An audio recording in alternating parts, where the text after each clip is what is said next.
ओम नमो भगवते वासुदेवाय। हरे कृष्णा। ओम नमः शिवाय। प्रेम से बोलिए श्री अनंत भगवान की जय। एक बार माता पार्वती ने भगवान शिव जी से कहा, हे नाथ, आप समस्त ब्रह्मांड के रहस्य को जानने वाले हैं। मैं आपसे एक जिज्ञासा प्रकट करती हूँ। भाद्रपद माह के शुक्ल पक्ष की चतुर्दशी के दिन जो अनंत व्रत कहा जाता है, उसकी महिमा क्या है? वह अनंत कौन है? उनका फल क्या है? कृपया विस्तार पूर्वक कहें। भगवान भोलेनाथ मंद मंद मुस्कुराते हुए बोले, हे देवी, आपने अत्यंत उत्तम प्रश्न किया है। इसकी कथा को श्रवण करने वाले प्राणी निश्चित ही परम पद को प्राप्त करते हैं। इससे संकटों से रक्षा होती है और मनोकामनाएं पूर्ण होती हैं। वही अनंत, जिनका न आदि है न अंत, जो काल से भी परे हैं, जो संपूर्ण ब्रह्मांड में व्याप्त है। वही अनंत, जो श्री कृष्ण रूप में अवतरित होकर धर्म की स्थापना और अधर्म का नाश करते हैं। यह व्रत भाद्रपद माह के शुक्ल पक्ष की चतुर्दशी को किया जाता है। इस दिन भगवान विष्णु जी की पूजा करके 14 गांठों का धागा कलाई में बांधा जाता है। उसमें भगवान अनंत विद्यमान रहते हैं। उसकी 14 गांठों को 14 लोकों का प्रतीक माना जाता है। जो भी मनुष्य अनंत चतुर्दशी के दिन इस धागे को अपने हाथ पर बांधता है, उसके सभी कष्टों को अनंत भगवान हर लेते हैं। हे पार्वती, इस व्रत के विषय में प्रथम बार राजा युधिष्ठिर को स्वयं भगवान श्री कृष्ण जी ने बताया था और तब से यह व्रत लोक में प्रसिद्ध हुआ। अब ध्यान पूर्वक सुनो, मैं तुम्हें इस व्रत की महिमा और कथा विस्तार से सुनाता हूँ। अति प्राचीन काल में सतयुग के समय में एक ब्राह्मण हुआ करता था। उसका नाम था सुमंत।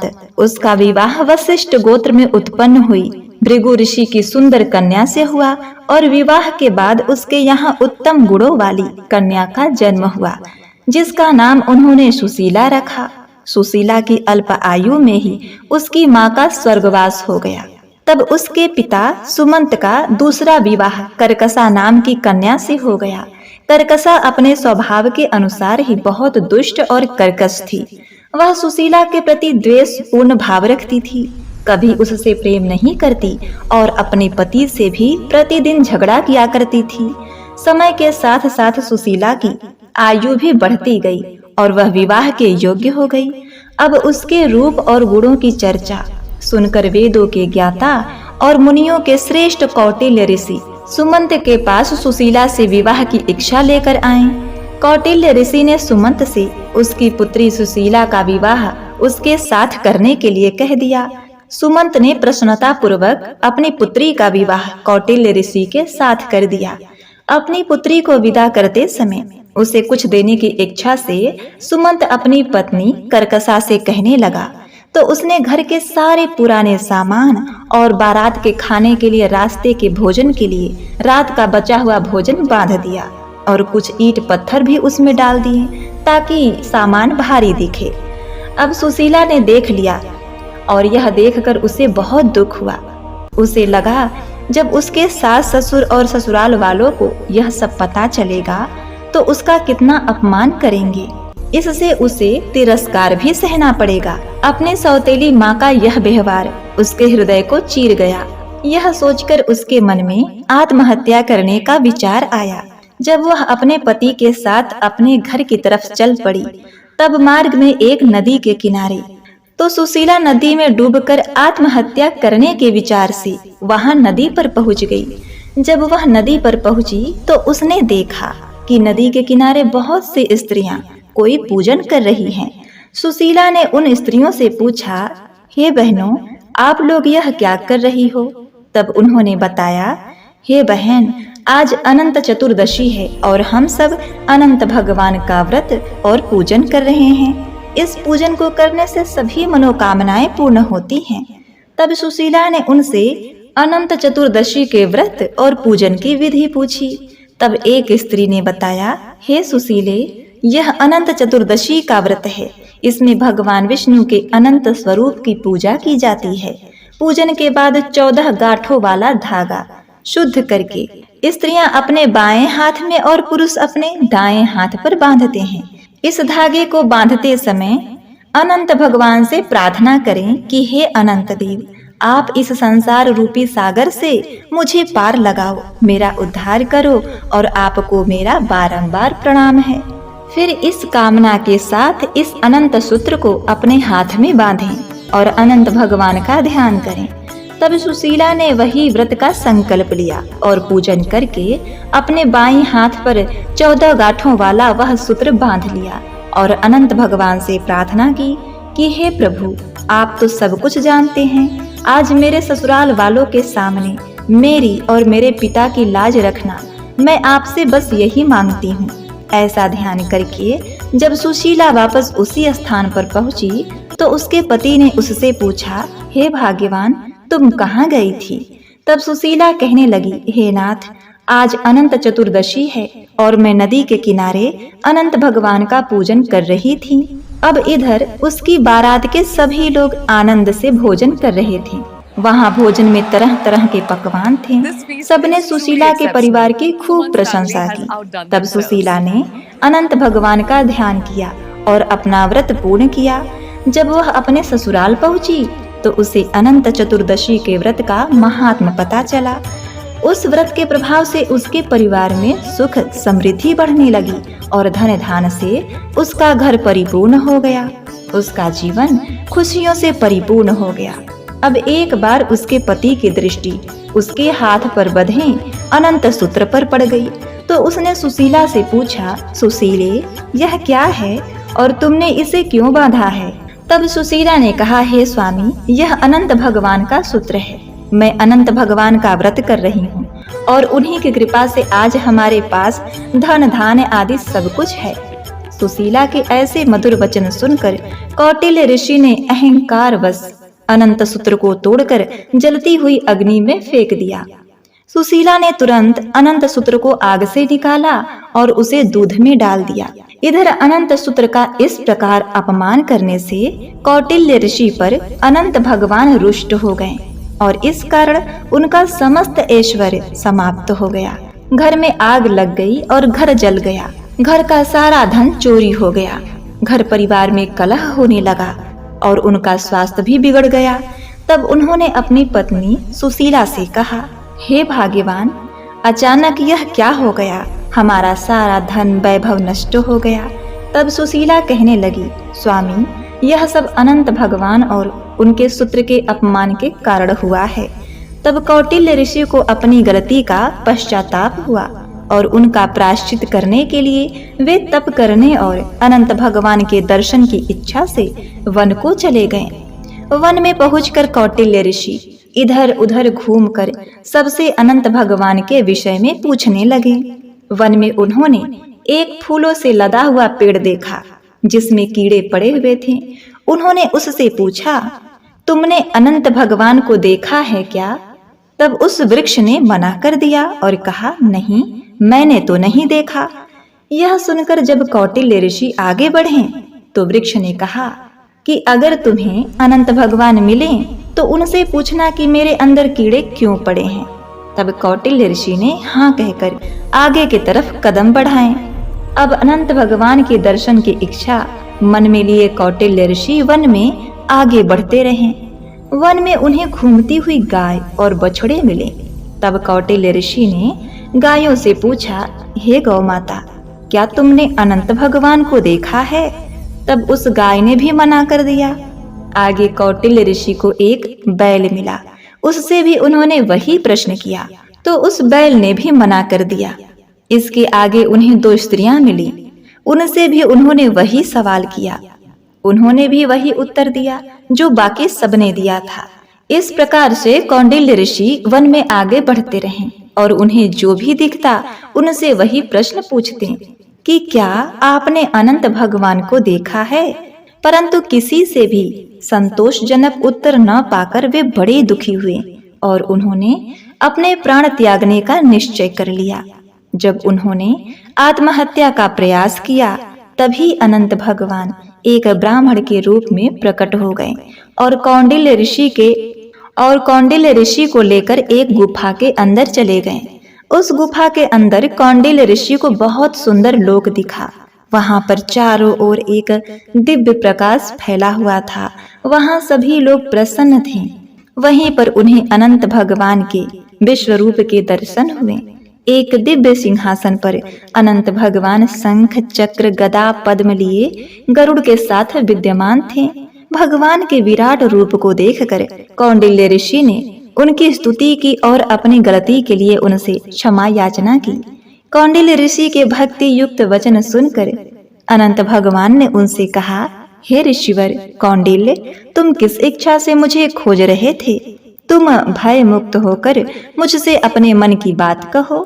तब कौंडिल्य ऋषि कहने लगे, हे प्रभु, मैंने अज्ञान और अहंकार के कारण आपका बहुत अपमान किया और आपके अनंत सूत्र को मैंने तोड़कर अग्नि में फेंक दिया, जिसके कारण मेरी सारी संपत्ति नष्ट हो गई, मेरे परिवार में अशांति फैल गई, मेरी मान प्रतिष्ठा धूमिल हो गई।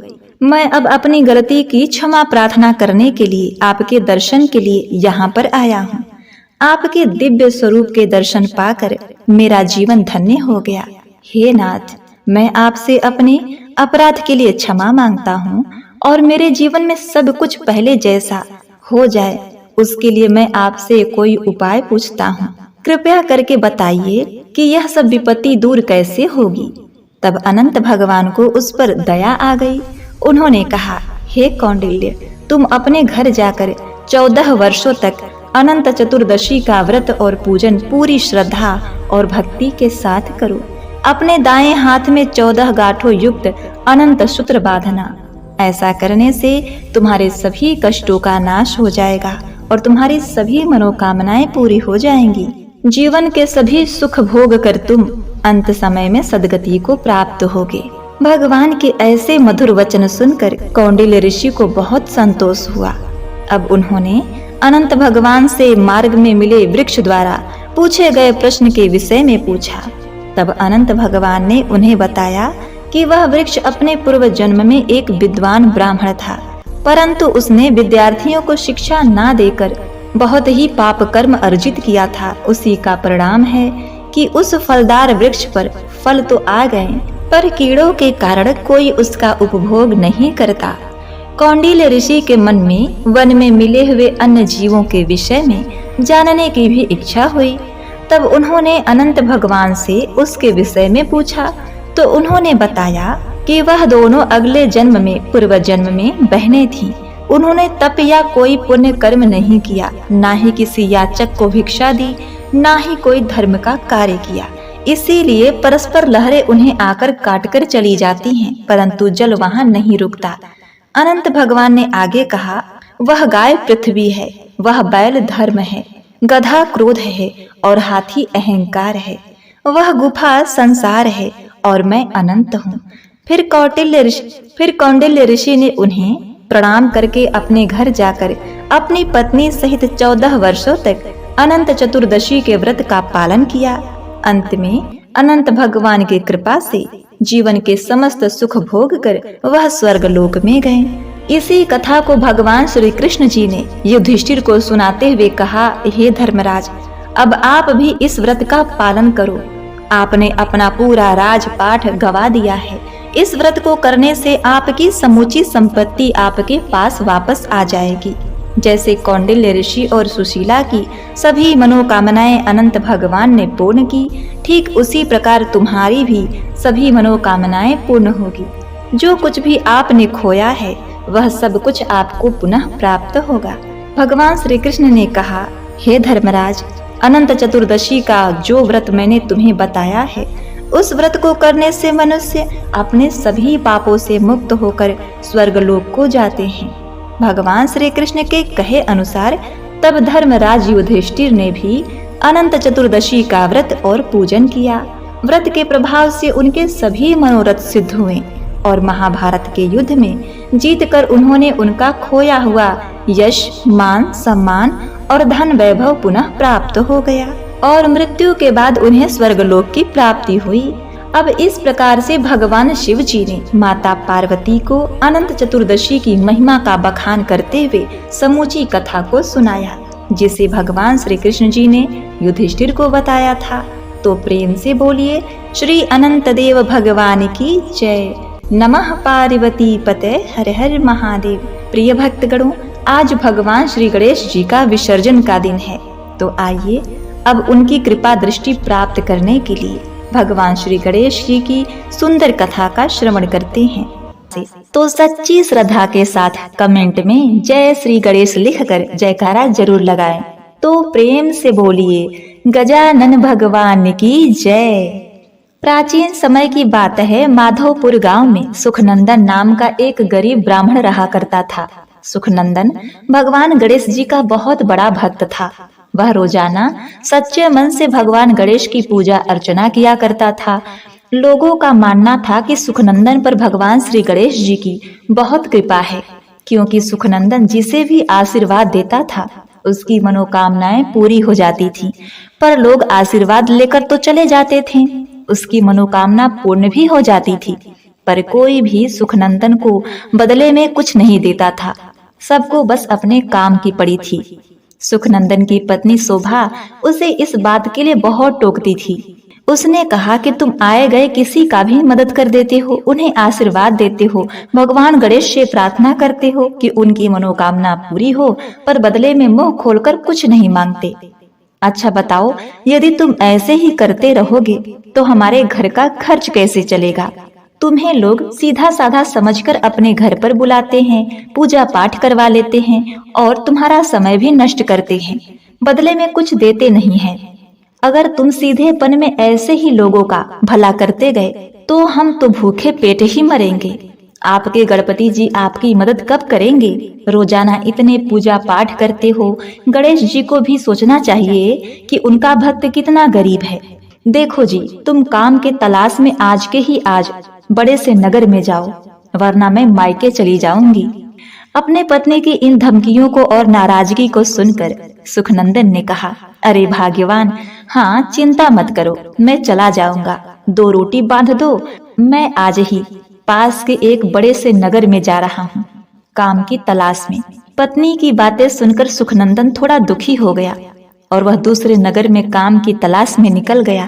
चलते चलते सुखनंदन सुंदरपुर नामक एक अति सुंदर नगर में पहुंचा। सुखनंदन ने वहां कुछ दुकानों पर जाकर काम पूछा कि अरे भैया, यहाँ कोई काम मिलेगा क्या? कहीं किसी मंदिर में या पूजा स्थल पर पूजा का कोई काम हो तो बताओ। यह सुनकर दुकान वाले ने कहा, भैया इस नगर में कोई भी पूजा पाठ नहीं करता, क्योंकि यहाँ के राजा बलबीर सिंह हैं, जो भगवान पर विश्वास नहीं रखते। दुकानदार की बात सुनकर सुखनंदन ने कहा, क्या कहा? यहाँ मंदिर में पूजा पाठ नहीं होता? पर क्यों, ऐसी क्या बात है? दुकानदार ने कहा, पंडित जी बात ऐसी है कि पहले यहाँ पर पूजा पाठ होता था, पर राजा बलबीर सिंह के घर पर संतान नहीं हुई। इस बात का दोष राजा भगवान को देने लगे और रानी पद्मावती ने कई बार पूजा और व्रत किया, लेकिन संतान न होने पर राजा को इन सब पर विश्वास नहीं हो रहा था। वह हमेशा कहते हैं कि ईश्वर और देवी देवता सिर्फ कहानियों में होते हैं। पंडित जी ने कहा, ऐसी बात नहीं है। अगर हम सच्ची भक्ति से भगवान पर विश्वास रखें तो वह हमारी मनोकामना अवश्य ही पूरी करेंगे।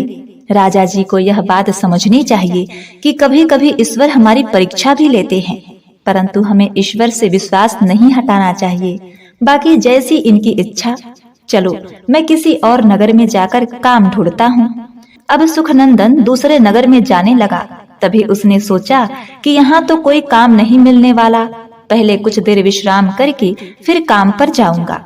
बहुत थक गया हूँ, भूख भी लग गई है, रोटी खा लेता हूँ। सुखनंदन एक पेड़ के नीचे बैठकर थोड़ी देर विश्राम करने लगा और उसे भूख भी लगी थी। और फिर रोटी का एक निवाला तोड़कर वह बोला, हे गणपति महाराज, पहला निवाला आपको भोग लगाता हूँ, मुझ पर सदैव कृपा बरसाते रहना। उसकी यह बातें राजा के सैनिकों ने सुन ली। उन्होंने कहा कि हे ब्राह्मण देव, क्या आपको पता नहीं, हमारे नगर में भगवान का नाम लेना मना है। यहाँ के राजा बलबीर सिंह जी हैं, जो भगवान की पूजा करना और उनका नाम लेना पसंद नहीं करते। सुखनंदन ने कहा, ऐसी कोई बात नहीं है, भगवान का नाम लेने से तो सारे कार्य पूर्ण हो जाते हैं। वह तो ऐसे काम भी पूरे कर देते हैं जो असंभव है। तब सैनिकों ने कहा, अच्छा, मतलब कि तुम्हारे भगवान गणेश सारे काम पूरे कर देते हैं, कुछ भी मांगो। पंडित जी ने कहा, हाँ बिल्कुल, कुछ भी मांगो। सच्ची श्रद्धा के साथ मांगने से वे मन मांगी मुरादें पूरी करते हैं। उसकी ऐसी बातें सुनकर सिपाहियों ने कहा, तो फिर ठीक है, हम तुम्हें अपने राजा बलबीर सिंह के पास ले जा रहे हैं, क्योंकि तुम्हें अपने भगवान पर बहुत विश्वास है ना। अब यह बातें उन्हीं के सामने कहना। सिपाही सुखनंदन को पकड़कर राजा बलबीर सिंह के पास ले जाते हैं। सिपाहियों ने कहा, महाराज, इसका नाम सुखनंदन है। यह कहता है कि भगवान गणेश जी जो मांगो वह पूरी कर देते हैं। यह भगवान गणेश का नाम ले रहा था। हमने इसे पकड़ लिया और नाम लेने से मना किया, पर यह नहीं माना, इसलिए हम इसे यहाँ लेकर आए हैं। राजा ने कहा, क्या यह सत्य है कि तुम्हारे भगवान गणेश सबकी इच्छा पूरी करते हैं? तो उनसे बोलो कि हमारे यहाँ संतान नहीं है, क्या वे हमें संतान सुख का आशीर्वाद दे सकते हैं? सुखनंदन ने कहा, महाराज, यदि आप सच्चे मन से भगवान गणेश का नाम लेंगे और उनके प्रति श्रद्धा रखेंगे तो आपकी इच्छा पूरी हो सकती है। राजा ने कहा, हे ब्राह्मण, मैं भगवान पर विश्वास नहीं करता हूँ। मेरे लिए भगवान से तुम मांगो, तुम्हारी प्रार्थना तो सुन लेंगे ना। सुखनंदन बोला, महाराज, भगवान पर विश्वास किए बिना आशीर्वाद कभी पूरा नहीं होता। भगवान गणेश को सच्चे मन से पुकारो तो आपकी मनोकामना अवश्य पूरी हो जाएगी। राजा ने कहा, ब्राह्मण, मैं तुम्हारी बातों में नहीं आने वाला। तुम जानबूझकर मुझे अपनी झूठी बातों में फंसा रहे हो ताकि मैं अपना सिर तुम्हारे भगवान के सामने झुका दूं। तुम अपने आप को भगवान गणेश के सच्चे भक्त कहते हो, तो एक बार अपने भगवान को बोलो कि वह यहाँ नगर में इसी क्षण बारिश करके दिखाएं, तब मैं उनकी शक्ति को मानूंगा। सुखनंदन ने कहा, महाराज, मैं कोई जादूगर नहीं, मैं तो केवल प्रार्थना कर सकता हूँ। राजा ने कहा, घबरा गए? क्योंकि मैं जानता हूँ कि तुम्हारे कहने से तुम्हारे गणेश जी यहाँ बारिश नहीं कर सकते। तुम्हारी भक्ति झूठी है। तुम झूठ ही भगवान गणेश का नाम लेते हो और लोगों में झूठा प्रचार करते हो। मेरी मानो तो अब से तुम भी भगवान का नाम लेना छोड़ दो। सुखनंदन बोला, नहीं नहीं महाराज, मेरी भक्ति झूठी नहीं है। मैं मृत्यु को प्राप्त हो जाऊंगा, परंतु आखिरी सांस तक मेरे मुख पर भगवान गणेश का नाम रहेगा। उसने कहा, हे गणपति महाराज, यदि मेरी भक्ति सच्ची है तो आप इसी क्षण बारिश कर देंगे। और वह कहने लगा, ओम श्री गणेशाय नमः, ओम श्री गणेशाय नमः, ओम श्री गणेशाय नमः। इतने में एक सैनिक ने कहा, महाराज, बाहर भीषण गर्मी और धूप है और मानसून भी नहीं है, तो बारिश कहाँ से आएगी? मौसम बिल्कुल साफ है। तब सुखनंदन आंखें बंद करके हाथ जोड़कर भगवान गणेश की स्तुति करने लगा। अचानक आसमान में काले बादल छा जाते हैं, बिजली कड़कने लगती है, सब घबरा जाते हैं और फिर कुछ ही देर बाद बहुत तेज मूसलाधार बारिश होने लगती है। सब नगरवासी प्रसन्नता से झूम उठते हैं। उनकी इतनी गर्मी में बारिश के आने से राहत मिल गई। राजा बलबीर सिंह भी भगवान गणेश की शक्ति को और सुखनंदन की भक्ति को उस दिन पहचान जाते हैं और उन्होंने कहा, हे ब्राह्मण देवता, आप धन्य हैं। आप भगवान गणेश के सच्चे भक्त हैं। आपकी भक्ति सच्ची है। अब से मैं भी भगवान गणेश की स्तुति करूंगा। इस नगर में अब भगवान गणेश सहित सभी देवी देवताओं की पूजा होगी। हे गणपति महाराज, मुझे क्षमा कर देना, मुझसे बहुत बड़ी भूल हो गई। मैं आपकी शक्ति को पहचान नहीं पाया। हे प्रभु, सुखनंदन ने मेरी आंखें खोल दी, मुझे नास्तिक से आस्तिक बना दिया। हे गणपति, हे लंबोदर, हे भगवान, मेरी प्रार्थना सुनिए, मुझ पर कृपा कीजिए। मेरे घर भी एक बच्चे की किलकारी गूंजे, बस मेरी यही प्रार्थना है गजानन भगवान। प्रिय भक्तों, गणेश जी अपने भक्तों की पुकार जरूर सुनते हैं। यह सुनकर सुखनंदन ने कहा, हे राजन, भगवान गणेश अपने भक्तों की पुकार जरूर सुनते हैं। देखिएगा, आपकी इच्छा अवश्य ही पूर्ण होगी। तब सुखनंदन ने भी गणपति भगवान से प्रार्थना की, हे गणपति भगवान, हमारी प्रार्थना स्वीकार कीजिए। आज महाराज भी आपको सच्चे मन से याद कर रहे हैं। तब ब्राह्मण ने कहा, महाराज, अब मुझे आज्ञा दीजिए, मुझे काम की तलाश में किसी और नगर में जाना है। तब राजा ने कहा, नहीं नहीं ब्राह्मण देवता, अब आपको कहीं जाने की आवश्यकता नहीं। अब आप हमारे नगर में ही रहेंगे। मेरे महल की मंदिर की देखभाल अब से आप ही करेंगे। आप अपने परिवार को भी यहाँ बुला लीजिए। अब मैं आपको कहीं नहीं जाने दूंगा। राजा की बातें सुनकर सुखनंदन बहुत ही प्रसन्न होता है और मन ही मन भगवान गणेश का धन्यवाद करता है। सुखनंदन की गणेश जी की भक्ति जीत गई। राजा के महल में बने मंदिर में अब सुखनंदन सेवा करने लगा। सुखनंदन अपनी पत्नी और बच्चों को भी वहां ले आया और भगवान गणेश की आशीर्वाद से उसके जीवन में भी सभी प्रकार की खुशियां आ गई, सब सुख सुविधाएं आ गई। अब कुछ समय बाद रानी पद्मावती माँ बन गई। राजा की खुशी का ठिकाना ही न रहा। उस दिन से नगर में भगवान गणेश के साथ साथ अन्य सभी देवी देवताओं की पूजा होने लगी। राजा और रानी हर माह में पड़ने वाले कृष्ण पक्ष और शुक्ल पक्ष की गणेश चतुर्थी का व्रत करने लगे। तो प्रेम से बोलिए श्री गजानन भगवान की जय। ओम नमः शिवाय।